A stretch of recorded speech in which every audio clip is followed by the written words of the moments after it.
요한일서 5장 6절에서 12절까지 신약성경 393쪽입니다. 393쪽입니다. 제가 봉독하겠습니다. 이는 물과 피로 임하신 이시니 곧 예수 그리스도시라. 물로만이 아니요 물과 피로 임하셨고 증언하는 이는 성령이시니 성령은 진리니라. 증언하는 이가 셋이니 성령과 물과 피라. 또한 이 셋은 합하여 하나이니라. 만일 우리가 사람들의 증언을 받을진대 하나님의 증거는 더욱 크도다. 하나님의 증거는 이것이니 그의 아들에 대하여 증언하신 것이니라. 하나님의 아들을 믿는 자는 자기 안에 증거가 있고 하나님을 믿지 아니하는 자는 하나님을 거짓말하는 자로 만드나니 이는 하나님께서 그 아들에 대하여 증언하신 증거를 믿지 아니하였음이라. 또 증거는 이것이니 하나님이 우리에게 영생을 주신 것과 이 생명이 그의 아들 안에 있는 그것이니라. 아들이 있는 자에게는 생명이 있고 하나님의 아들이 없는 자에게는 생명이 없느니라. 아멘. 이 시간 하나님의 증언이라는 제목으로 담임 목사님 말씀 전해주시겠습니다.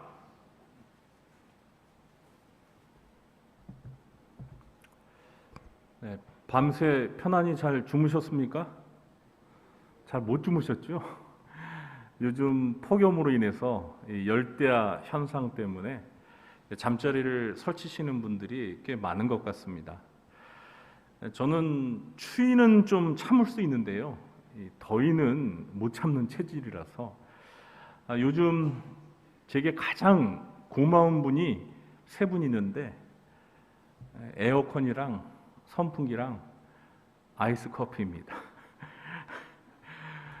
근데 또 덥다고 너무 찬 음식만 찾다 보면 이 배탈이 나서 건강을 해칠 수 있습니다. 그러니까 적당히 조절하면서 건강 관리에 신경 쓰시기 바랍니다. 오늘도 일부 예배에 참석하신 모든 성도님들에게 하나님의 은혜와 평강과 축복이 함께 하시길 예수님의 이름으로 축원합니다. 우리 곁에 계신 분들과 반갑게 인사를 하겠습니다. 만나서 반갑습니다. 건강하세요. 네, 엊그제였죠. 이웃나라인 일본의 전 총리였던 아베 신조가 참의원 선거 유세 중에 총격 피습을 당해 사망하는 안타까운 사건이 발생했습니다. 대낮에 많은 사람들이 지켜보는 장소에서 발생한 사건이어서 목격자들도 많았고 또 범인도 현장에서 체포되었습니다. 그런데 만일 이런 사건이 한밤중에 인적이 드문 외진 장소에서 발생했고 또 범인이 재빨리 도주했다면 어떻게 되었을까요? 아마도 경찰은 사건의 진실을 밝혀줄 목격자를 찾는 일을 가장 먼저 할 것입니다. 그리고 다행히 사건에 목격자가 있다면 그 목격자의 증언은 법정에서 사건의 진실을 밝히고 범인을 잡는 데 결정적인 역할을 하게 될 것입니다.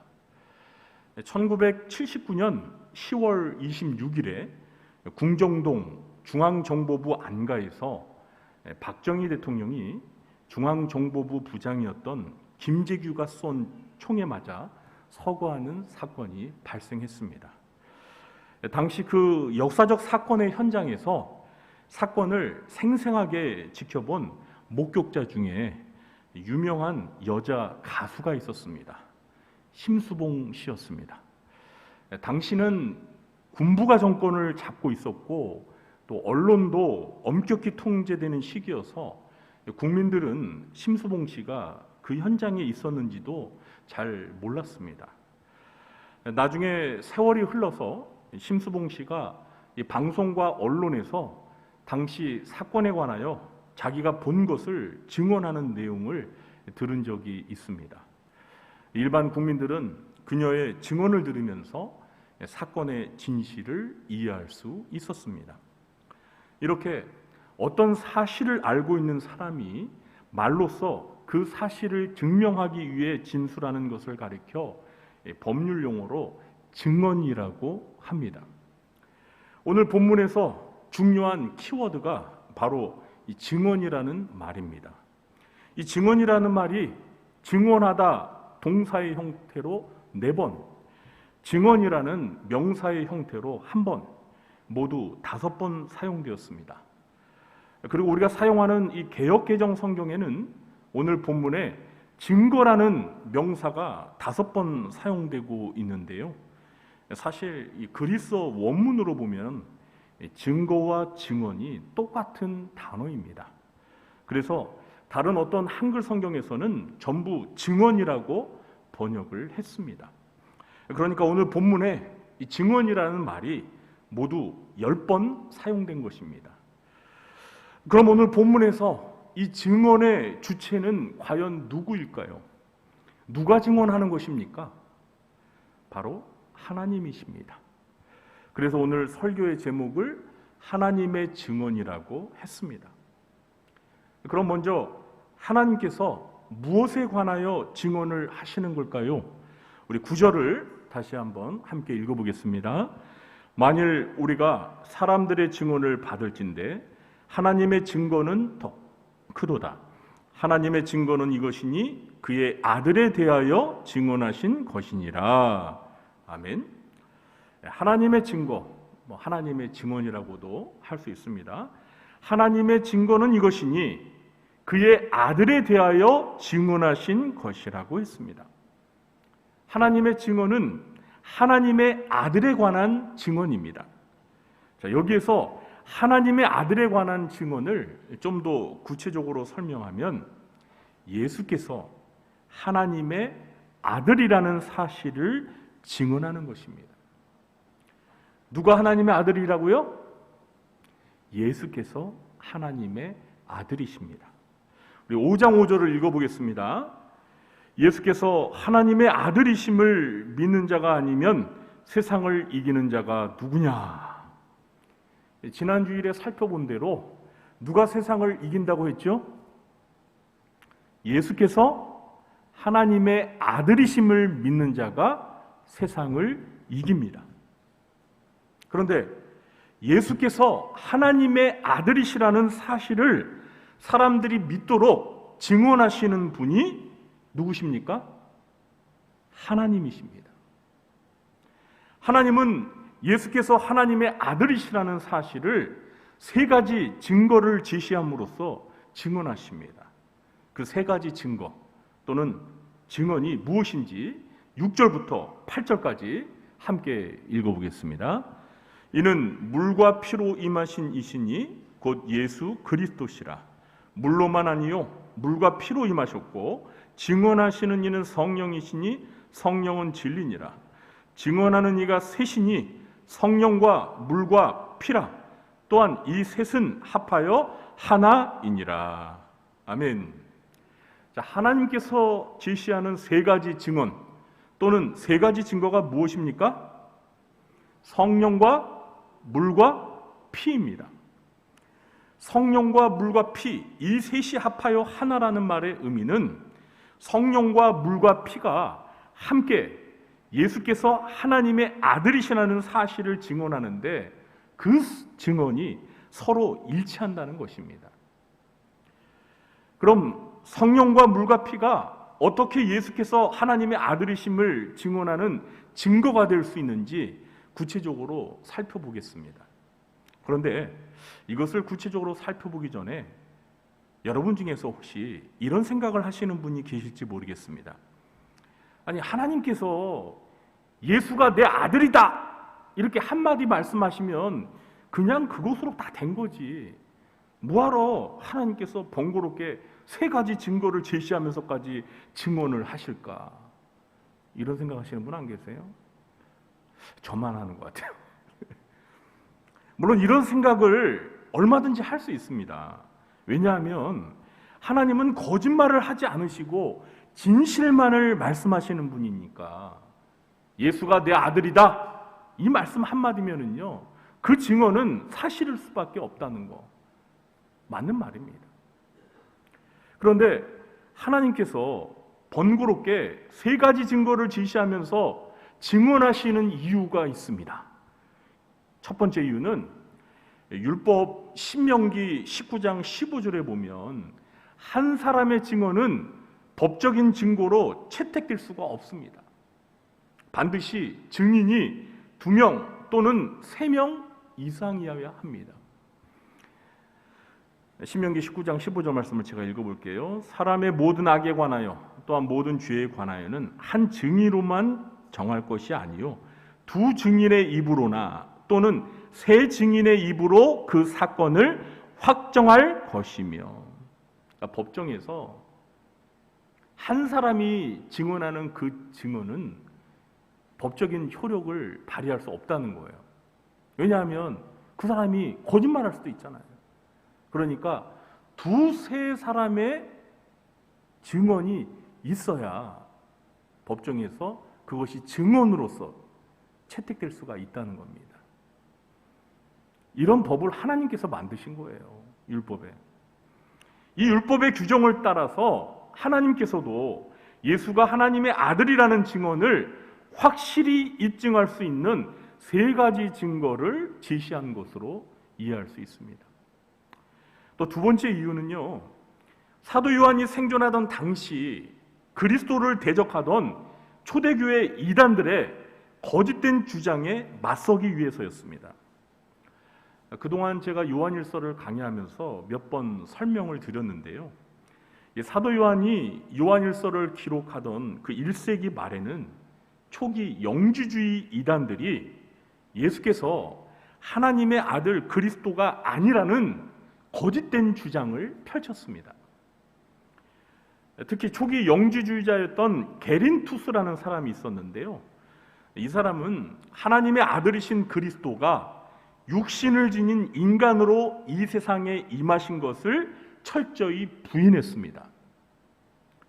게린투스는, 잘 들어보세요, 그가 주장한 내용을 제가 설명할 테니까, 인간인 나사렛 예수가 요단강에서 세례를 받을 때 하나님의 아들이신 그리스도의 영이 인간 예수에게 임하여서 공생의 3년 동안 함께 하다가 예수가 십자가에 못 박혀 죽기 전에 그리스도의 영이 하늘로 올라갔고 인간 예수만 십자가에서 죽었다고 주장했습니다.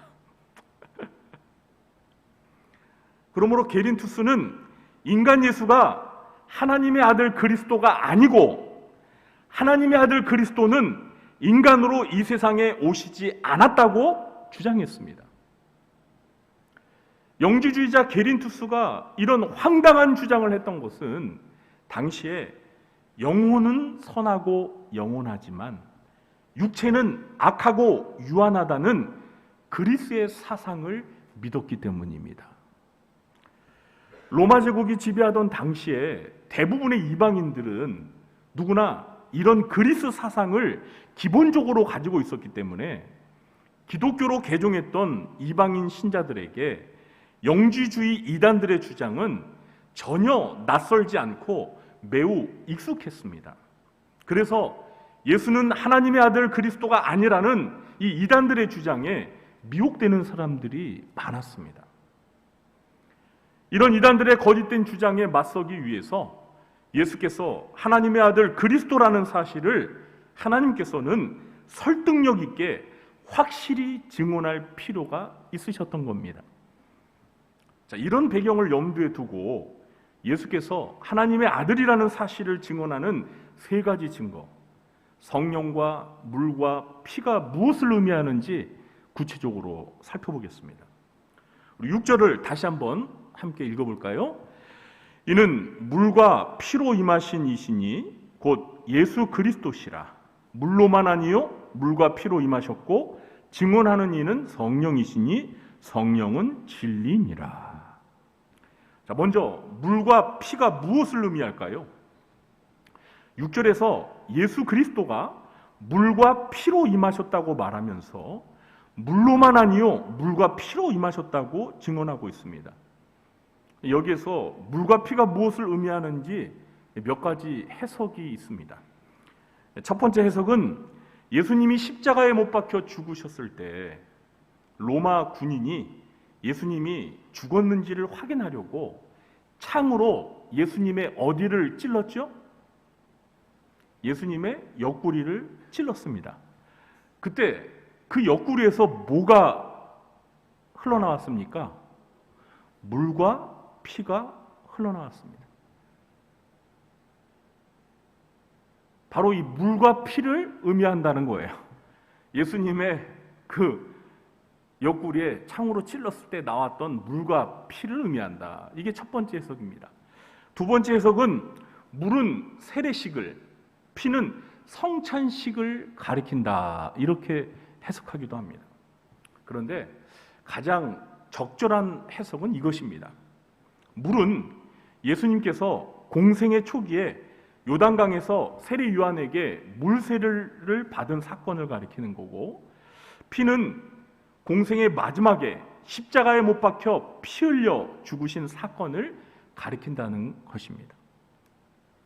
여러분, 마태복음 3장 17절을 보면은요, 예수께서 요단강에서 세례를 받으시고 물에서 올라오실 때 어떤 일이 있었습니까? 하늘이 열리고 하나님의 성령이 비둘기같이 내려 예수님 위에 임하는 것을 보았죠. 자, 그러면서 하늘로부터 이런 소리가 들렸습니다. 이는 내 사랑하는 아들이요 내 기뻐하는 자라. 성부 하나님께서 음성으로 예수님이 하나님께서 기뻐하시는 사랑하는 아들임을 직접 증언하셨습니다. 물은 바로 이 사건을 가리킨다는 것입니다. 그리고 마가복음 15장 39절을 보면은요, 예수님께서 십자가에서 큰 소리를 지르시고 운명하셨을 때 성소 휘장이 위로부터 아래까지 찢어져 둘이 되는 일이 있었습니다. 이때 예수님을 향해 서 있었던 로마의 백부장이 예수님이 죽는 순간에 벌어진 이런 일을 보면서 이렇게 말을 합니다. 이 사람은 진실로 하나님의 아들이었도다. 예수께서 십자가에 피를 흘리시며 속죄의 제물이 되어 죽으셨을 때 하나님께서는 이방인 로마 백부장의 입을 통해서 예수께서 하나님의 아들이셨다는 사실을 다시 한번 증언하신 것입니다. 이렇게 요단강에서 물로 세례를 받으시고 십자가에서 못 박혀 피를 흘리며 우리의 죄를 대속하시기 위해 죽으신 예수님은 하나님께서 이 세상에 육신을 지닌 사람으로 보내신 하나님의 아들 그리스도이십니다. 그러므로 물과 피는 예수께서 하나님의 아들 그리스도이심을 증언하는 분명하고도 확실한 하나님의 증거입니다. 여러분 믿으십니까? 아멘. 자, 그럼 물로만 아니요 물과 피로 임하셨다는 말은 무슨 뜻일까요? 이것은 이단인 게린 특수가 하나님의 아들이신 그리스도의 영이 예수가 물 세례 받을 때는 함께 했지만 십자가에서 피를 흘리며 죽는 순간에는 하늘로 올라가서 함께 하지 않았다는 주장이 허구라는 사실을 말하는 것입니다. 예수께서는 탄생부터 물로 세례를 받으시고 십자가에서 죽으실 때까지 완전한 사람으로 이 세상에 오신 하나님의 아들이시라는 것을 증언하는 것입니다. 마지막으로 성령이 물과 피와 함께 예수께서 하나님의 아들이심을 증언하는 증거라는 사실은 너무나 확실하고 설명하기가 쉽습니다. 예수님께서는 요한복음 15장 26절에서 제자들에게 이렇게 말씀하셨죠. 내가 아버지께로부터 너희에게 보낼 보혜사 곧 아버지께로부터 나오시는 진리의 성령이 오실 때에 그가 나를 증언하실 것이요. 예수님은 하나님 아버지께로부터 오시는 성령을 진리의 성령이라고 부르시면서 성령이 예수님을 증언하실 것이라고 말씀하셨습니다. 또한 사도행전 1장 8절에서는 승천하시기 직전에 이렇게 말씀하셨죠. 오직 성령이 너희에게 임하시면 너희가 권능을 받고 예루살렘과 온 유대와 사마리아와 땅끝까지 이르러 내 증인이 되리라 하시니라. 예수님은 제자들에게 성령이 오시면 너희들이 내 증인이 되리라고 말씀하셨습니다.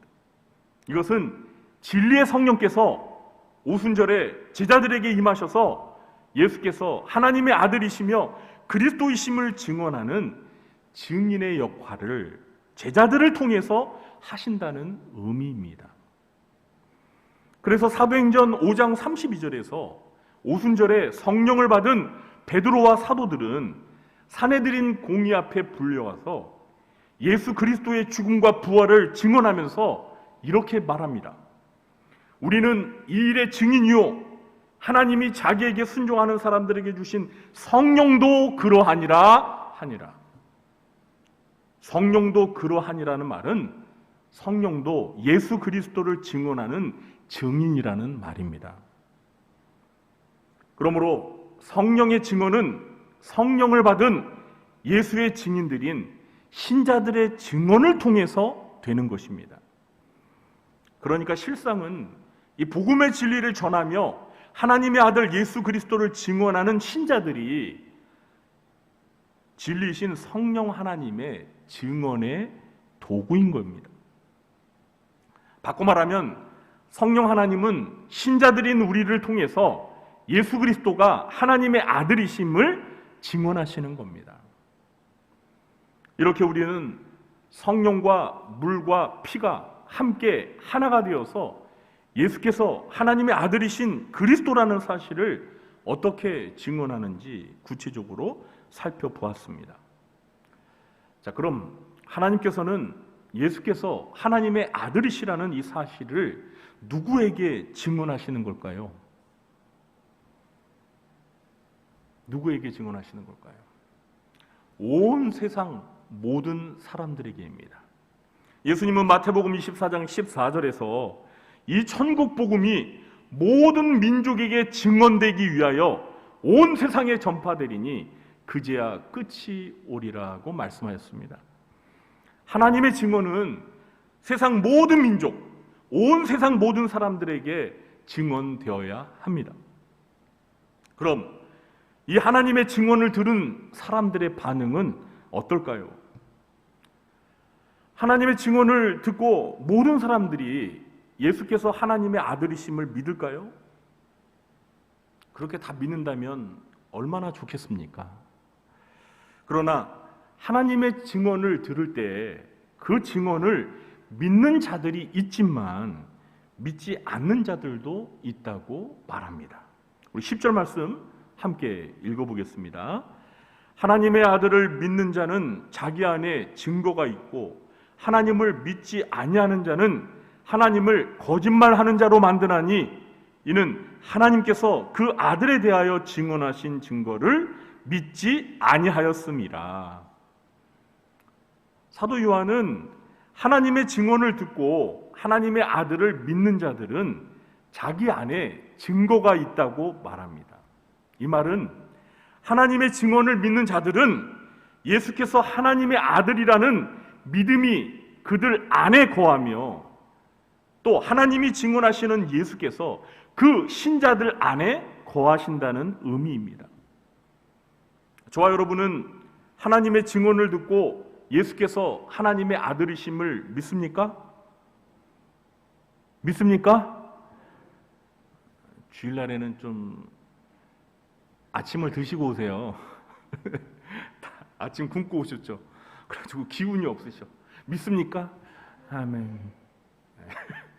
젖 먹던 기운을 발휘해서라도 아멘 하고 이렇게 확신을 가지고 답하시기 바랍니다. 네.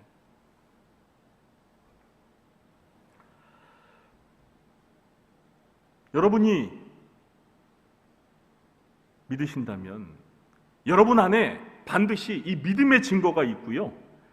하나님의 아들이신 예수님께서 여러분 안에 거하시는 줄을 믿으시기 바랍니다. 아멘. 그러나 하나님의 증언을 듣고도 믿지 않는 자들이 있습니다. 요한은 하나님의 증언을 듣고도 믿지 않는 자들은 그 증언을 하신 하나님을 믿지 않는 자이며 하나님을 거짓말하는 자로 만드는 자들이라고 말합니다.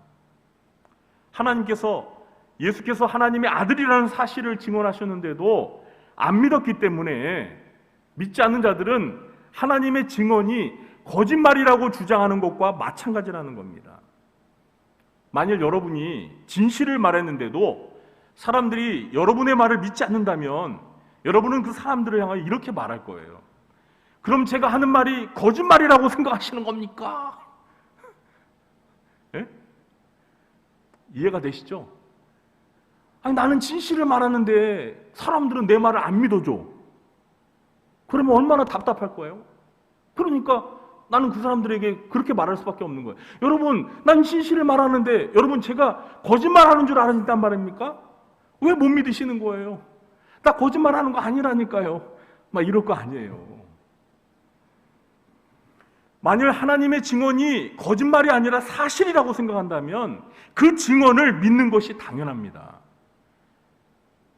그런데 믿지 않는 거는요, 하나님이 거짓말한다고 생각하니까 안 믿는 거예요.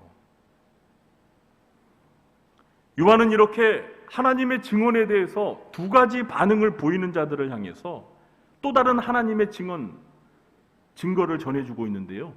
그것이 무엇인지 11절과 12절에서 말하고 있습니다. 우리 11절과 12절도 함께 읽어보겠습니다. 또 증거는 이것이니 하나님이 우리에게 영생을 주신 것과 이 생명이 그의 아들 안에 있는 그것이니라. 아들이 있는 자에게는 생명이 있고 하나님의 아들이 없는 자에게는 생명이 없느니라. 하나님의 아들을 믿는 자들에게 주시는 하나님의 증거가 무엇입니까? 네? 하나님이 믿는 자들에게 그의 아들이신 예수 그리스도 안에 있는 생명, 곧 영생을 주신다는 것입니다. 그래서 12절에는 아들이 있는 자에게는 생명이 있다라고 했습니다. 이 말은 저처럼 딸만 있는 자에게는 생명이 없다는 말이 아닙니다. 네, 아들만 있으신 분 너무 좋아하지 마세요. 네. 하나님의 아들이신 예수님을 믿어서 그 사람 안에 하나님의 아들이신 예수 그리스도께서 있는 자는 하나님이 주신 영생을 얻었다는 거예요. 그래서 아들이 있는 자는 하나님의 아들이신 예수 그리스도가 그 마음속에 있는 자에게는 생명이 있다, 이런 의미예요. 요한복음 5장 24절에서 예수님이 이런 말씀하셨죠. 내가 진실로 진실로 너희에게 이르노니 내 말을 듣고 또 나를 보내신 이를 믿는 자는 영생을 얻었고 심판에 이르지 않으니 사망에서 생명으로 옮겼느니라. 여러분 믿으십니까? 믿는 자는 영생을 얻었고 심판에 이르지 아니합니다. 사망에서 생명으로 옮겼기 때문입니다. 그리고 하나님의 아들을 믿지 않아서 그 속에 하나님의 아들이 없는 자에게는 영생이 없다는 거예요. 사랑하는 성도 여러분, 하나님의 아들 예수 그리스도에 관한 하나님의 증언을 믿느냐 믿지 않느냐가 이렇게 큰 차이를 가져오는 것입니다. 저와 여러분은 예수 그리스도께서 하나님의 아들이라는 이 하나님의 증언을 믿으십니까? 믿으십니까? 믿는다면 저와 여러분은 영생을 얻은 줄도 믿으시기 바랍니다. 하나님의 아들이 있는 자에게는 생명이 있는 거예요. 영원한 생명이 있는 거예요. 그러나 아직도 믿지 않는 사람이 있다면 불행히도 그에게는 영생이 아니라 뭐가 주어질까요? 영원한 형벌이 주어집니다. 영원한 형벌이 뭐예요? 지옥에 떨어지는 거예요. 지옥에서 영원토록 고통을 겪으면서 사는 거예요. 그게 믿지 아니하는 자에게 주어지는 하나님의 심판입니다. 이제 말씀을 맺겠습니다. 오늘은 하나님의 증언에 대해서 살펴보았습니다. 하나님의 증언은 누구에 관한 증언이었죠? 하나님의 아들 예수 그리스도에 관한 증언입니다. 그 증언의 구체적인 내용은 예수께서 하나님의 아들 그리스도라는 사실입니다. 하나님은 이 증언을 증명하기 위해 물과 피와 성령이라는 세 가지 확실한 증거로 증언을 하셨습니다. 예수께서 하나님의 아들 그리스도라는 사실이 뭐 그리 대단히 중요한 증언인가라고 생각하는 사람들이 있을지 모르겠습니다. 그러나 이 하나님의 증언을 믿느냐 믿지 않느냐에 따라 영생을 얻느냐 아니면 영벌을 얻느냐가 결정됩니다. 너무너무 중요한 거예요. 저와 여러분은 이 하나님의 증언을 듣고 예수께서 하나님의 아들 그리스도이심을 믿어서 하나님이 주시는 영원한 생명을 얻으시기 바랍니다. 그리고 여러분이 얻은 그 영원한 생명을 다른 사람들도 얻을 수 있도록 이 하나님의 증언을 다른 사람들에게도 전하는 예수님의 증인이 되시길 예수님의 이름으로 축원합니다.